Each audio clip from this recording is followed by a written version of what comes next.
The Lord be with you. I'm Deacon Keith Fournier, and our first reading is taken from the letter of the Apostle Paul to the Galatians. It was not until 14 years had gone by that I traveled up to Jerusalem again with Barnabas, and I took Titus with me too.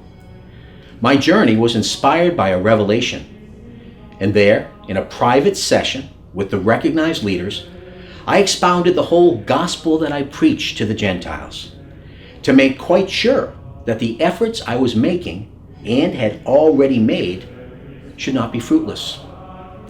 On the contrary, once they saw that the gospel for the uncircumcised had been entrusted to me, just as to Peter the gospel for the circumcised, for he who empowered Peter's apostolate to the circumcision also empowered mine to the Gentiles.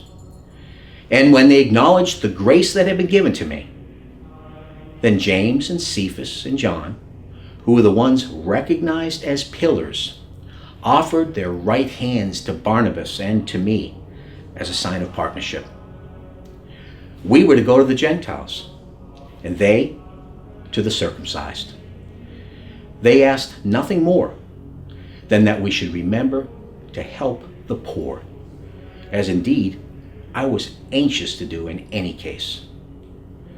However, when Cephas came to Antioch, then I did oppose him to his face, since he was manifestly in the wrong.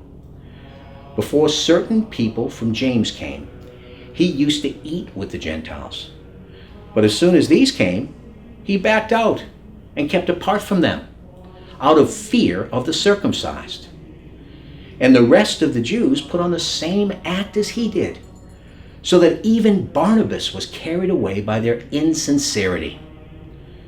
When I saw, though, that their behavior was not true to the gospel, I said to Cephas in front of all of them, "Since you, a Jew, live like the Gentiles and not like the Jews, how can you compel the Gentiles to live like the Jews?" And our response comes from Psalm 117. Alleluia, praise Yahweh, all nations. Extol him, all peoples. For his faithful love is strong, and his constancy never ending. A reading from the Holy Gospel according to St. Luke. Now it happened that he was in a certain place praying. And when he had finished, one of his disciples said, "Lord, teach us to pray, as John taught his disciples." He said to them, "When you pray, this is what to say.